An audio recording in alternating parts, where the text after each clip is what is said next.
Alors, bonjour à tous et merci beaucoup à Mick pour cette invitation. L'autonomie peut-elle être un moyen de lutter contre les inégalités sociales? Ça, c'est la question que je voudrais poser aujourd'hui. La solitude, par exemple, présuppose une certaine autonomie, puisqu'elle signifie ne pas dépendre d'autrui. Et cette autonomie peut aider l'individu à conserver son indépendance vis-à-vis des idéologies inégalitaires. Donc ça, c'est une approche. Mais une autre, par exemple, est celle de Christophe Prémat, pour qui les inégalités peuvent être, entre guillemets, moteurs de créativité sociale, puisque, selon lui, il faut constamment établir de nouvelles structures et les ajuster pour combattre les injustices provoquées par les institutions existantes. Donc, dans ma présentation, je voudrais étudier de plus près cet exemple créatif, on peut dire, ainsi que deux autres provenant d'autres disciplines. Dans l'art contemporain, on a aussi une forme d'autonomie. On a une forme d'autonomie qui est non capitaliste. Et dans la philosophie contemporaine, l'autonomie permet de repenser les inégalités. Donc, je vais étudier ces trois cas et mon objectif sera de développer et enrichir la notion d'autonomie en tant que moyen de lutter contre les inégalités sociales en m'inspirant donc de ces différentes utilisations novatrices. Alors, dans le domaine des inégalités sociales, tout d'abord, l'autonomie, selon Christophe Prémat, est un moyen privilégié pour abattre les inégalités. Et celles-ci se développent, donc les inégalités se développent en tandem avec les relations sociales, et toute l'histoire de l'humanité a consisté à y résister. C'est justement parce que nous souhaitons réparer ces inégalités que nous construisons un ordre politique et juridique permettant de les gérer. Alors que certaines sociétés tentent de justifier cette inégalité en postulant la supériorité de certains êtres sur d'autres, par exemple les dictatures, dans d'autres sociétés, il reste de la place pour l'échange et la discussion. Donc la discussion est loin d'être un idéal abstrait, mais constitue le moyen de questionner nos institutions collectives et d'atteindre cet équilibre entre liberté et égalité que Christophe Prémat appelle autonomie. Cet équilibre entre liberté personnelle et respect pour l'égalité des autres doit cependant être négocié en permanence, parce que l'égalité est toujours changeante en fonction de la situation et des demandes de chaque personne impliquée. Alors, prenons par exemple l'exemple du personnel d'une institution.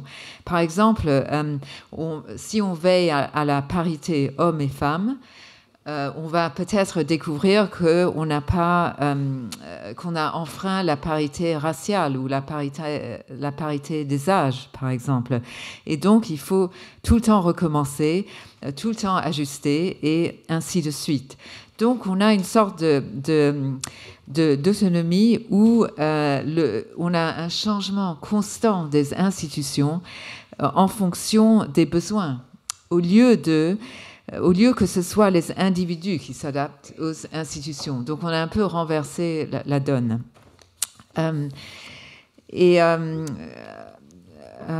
Pardon, oui. Excusez-moi.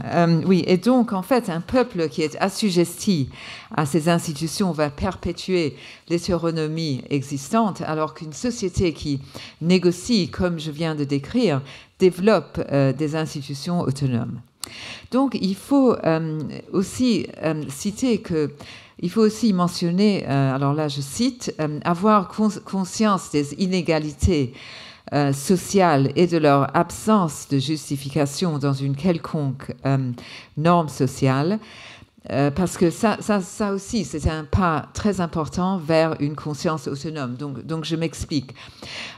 L'homme autonome, en fait, a la capacité de comprendre que toutes les significations produites, c'est-à-dire toute manifestation d'autorité, que ce soit des gouvernements, des rois, des présidents, que sais-je, voilà, donc que toutes ces manifestations d'autorité sont instituées par les sociétés humaines et non pas par une instance extérieure qui serait Dieu, la nature ou les ancêtres.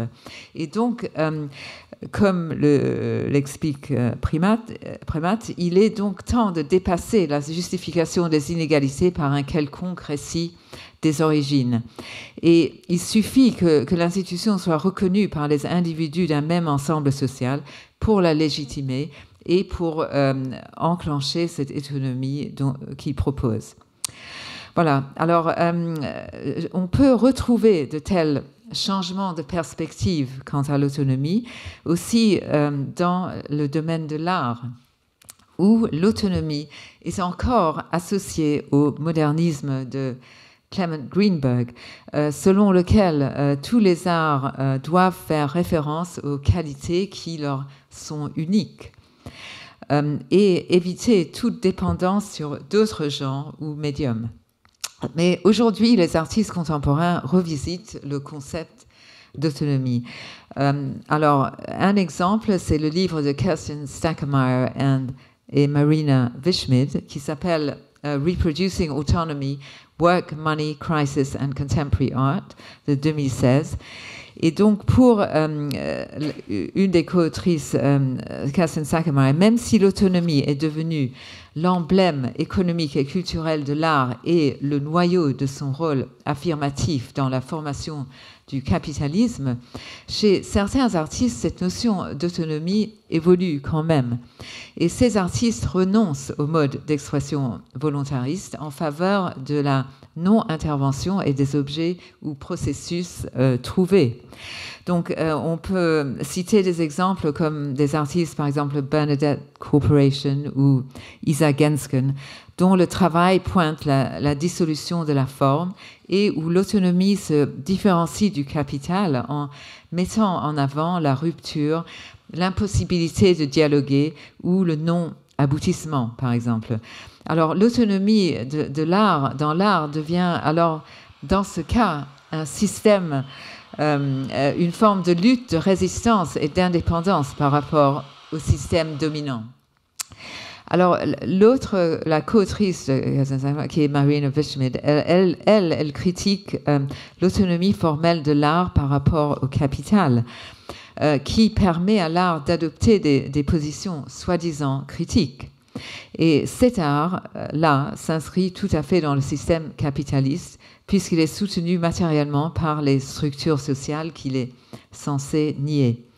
Et on peut penser ici à Adorno, qui a décrit cette situation problématique pour l'art comme une dialectique entre hétéronomie et autonomie, où l'art est opposé au monde tout en faisant partie.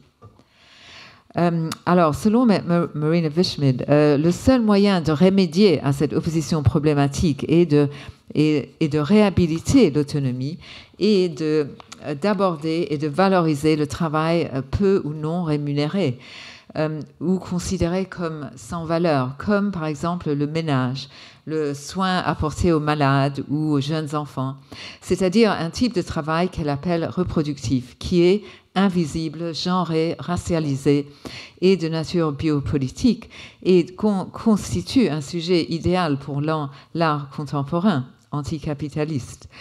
Et elle donne l'exemple de Mira Laderman Ukeles, dont la Maintenance Art Manifesto de 1969 mettait en avant le ménage ou l'entretien, afin de questionner les régimes d'exclusion qui séparent la pratique artistique et le ménage. Et donc, dans cette conception, balayer le sol n'est plus une activité subalterne, mais devient une peinture au sol. Et laver le mur se transforme en une peinture murale. Et donc, il s'agit d'opérer un transfert entre art et vie, de façon à ce que la singularisation, l'individuation et le pouvoir expressif de l'art soient projetés sur la finitude et matérialité du travail.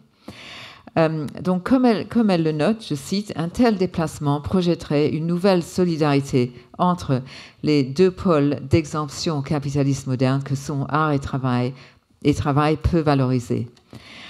Et tout cela génère une sorte d'engagement social et politique, constituant un retournement par rapport à la séparation de l'art de son contexte social et politique, comme c'était autrefois le cas au temps du modernisme de Clement Greenberg. Et donc, dans la philosophie contemporaine, je passe maintenant à la troisième partie, nous pouvons également observer deux courants en matière d'autonomie. Donc le courant dominant qu'on peut appeler nouveau matérialisme, qui est un mouvement associé aux philosophes Karen Barad et Jane Bennett, entre autres, met l'accent sur le relationnisme en postulant des liens entre toutes choses et s'oppose donc à l'autonomie. Et donc, ce relationnisme implique que tout peut affecter ou contrôler toute autre chose. Et donc, chaque chose se trouve en position soit d'infériorité ou de supériorité par rapport à autrui. Et voilà, donc après, le deuxième courant qui lui fait opposition, c'est ontologie orientée objet, qui rejette ce type d'approche relationnelle et qui souligne plutôt la non-relationnalité et donc l'autonomie dans une optique non corrélationniste, que je vais définir très rapidement en disant que le non ou anticorrélationnisme tel que mis en avant par ce mouvement philosophique considère qu'il existe un décalage entre la manière dont nous voyons les choses et comment elles sont en réalité. C'est-à-dire un décalage qui garantit à chaque objet son autonomie. Donc, en d'autres mots, les choses évoluent indépendamment de nous, et c'est dans ce sens qu'elles possèdent une autonomie. Alors, pour illustrer un peu rapidement ce sens d'autonomie, nous pouvons prendre l'exemple de la table. Alors, on décrit normalement une table en termes de ses relations à nous-mêmes. Par exemple, c'est quelque chose sur laquelle on mange ou on travaille, qui a une utilisation particulière. Mais pour cette philosophie ontologie orientée objet, c'est plus que ça. C'est un objet qui existe indépendamment de notre relation avec lui et qui, en conséquence, nous restera toujours un petit peu inconnu, puisque on ne peut le voir, nous, on peut le voir qu'en rapport avec nous-mêmes. On ne peut pas le voir le reste, si on veut. Donc les objets sont beaucoup plus autosuffisants et habités qu'on a l'impression, et ont une autonomie, d'après cette vision-là, cette perspective-là. Alors, cela dit, les objets existent en même temps à un niveau sensuel, où ils ne sont pas en retrait, mais en relation et en contact avec d'autres objets, mais uniquement d'une manière limitée. Et donc, on voit, si on adopte cette perspective, on voit que le relationnisme, les relations entre les objets finissent toujours par s'arrêter pour laisser la place à une autonomie libératrice, car débarrassée de toute influence ou préjugé ou lien. Donc, le concept d'autonomie lié aux inégalités sociales, comme la solitude, la pauvreté ou le manque d'éducation, peut-il s'enrichir des évolutions de l'autonomie dans l'art et dans la philosophie que je viens de décrire? Alors, ou en d'autres mots, est-ce que ce qu'on peut appeler le déplacement de ces concepts, est-ce qu'il peut être productif? Alors, dans l'art, tout d'abord, cette nouvelle forme d'autonomie va à l'encontre de toute forme d'exclusion, en critiquant tout système autoritaire et en mettant sur le même plan art et non-art, et en supprimant les barrières entre art et vie, art et ménage, voilà, comme on vient de voir, et entre les différents genres artistiques. Donc, en faisant rentrer le ménage dans l'art, l'artiste questionne la définition même de l'art, car on ne peut plus opposer art et non-art, mais on réunit ces deux extrêmes. Et donc l'art nous montre ainsi qu'il est possible de transformer une approche discriminatoire et exclusionnaire en son contraire, tandis que la philosophie que je viens de décrire peut nous aider à penser une nouvelle forme d'autonomie égalitaire et non hiérarchique, permettant de reconsidérer la notion de solitude. Car l'ontologie orientée-objet que j'ai évoquée met à défi les hiérarchies et les discriminations de façon à ce que chaque chose conserve son autonomie et sa propre voix. Donc ici aussi, on a une sorte d'égalité fondatrice et une sorte d'autonomie où chacun a sa place dans la société, une autonomie qui peut-être permet à chacun d'avoir son espace propre, un peu comme j'ai essayé de décrire au début la solitude, une forme de solitude liée à l'autonomie. Alors, si j'ai encore 2 minutes. 2 minutes. Ça 2 minutes, ok. Donc, qu'est-ce qu'on peut conclure de cette exploration des 3 différents sens du mot autonomie, dont chacun prône une nouvelle égalité qui combat les discriminations et les hiérarchies? Et c'est là que je voudrais évoquer le livre de Mika Ball, Traveling Concepts in the Humanities, de 2002, parce que dans ce livre sont analysés différents concepts comme la narration ou la métaphore qui évoluent et qui voyagent, pour ainsi dire, entre les disciplines de façon à générer de nouveaux sens. Et en m'inspirant librement de sa méthode, j'ai voulu montrer que le concept d'autonomie peut être utilisé de manière créative pour générer de nouveaux sens, et notamment à l'encontre de son sens usuel, notamment d'autonomie financière, qui consiste à se protéger des inégalités, notamment en les évitant. Et au contraire, en s'inspirant d'approches comme celles que j'ai essayé d'évoquer en art, etc., on peut enrichir l'autonomie pour que s'engager avec les inégalités plutôt que de les éviter. Alors, comme démontré dans Traveling Concepts, une analyse approfondie d'un concept permet de mettre sur la table de nouvelles possibilités. Je ne sais pas, j'ai encore... il y a deux tours encore à distribuer. Ok. Et puis moi, D'accord, ben je peux arrêter alors. Mais je voulais... Ou je peux juste faire le dernier paragraphe. Okay. C'est un compromis. Excusez-moi, oui. Donc, en fait, le reste, c'était un peu montrer que beaucoup de choses qui sont dites dans Traveling Concepts ressemblent un peu à ce que j'essaie de faire, ou le contraire, disons, que moi, ce que j'essaie de faire, ça ressemble un peu. Donc, par exemple, on apprend... Je vous lis juste la dernière partie. On apprend dans Traveling Concepts que les concepts sont toujours en train de devenir, que chaque concept est relié à d'autres, et qu'un concept est donc un point de convergence qui ne relie pas des propositions entre eux, qui ne construit pas de cohésion, mais qui opère tout simplement par résonance.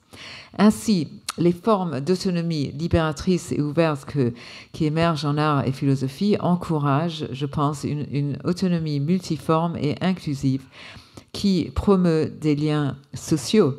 Et il ne s'agit plus de définir l'autonomie de manière rigide ou logique, mais d'être conscient que la trajectoire de ce concept résonne avec bien d'autres impulsions, solutions ou idées et peut évoluer à leur contact. Le déplacement des concepts permet ainsi d'imaginer de nouvelles possibilités. Voilà.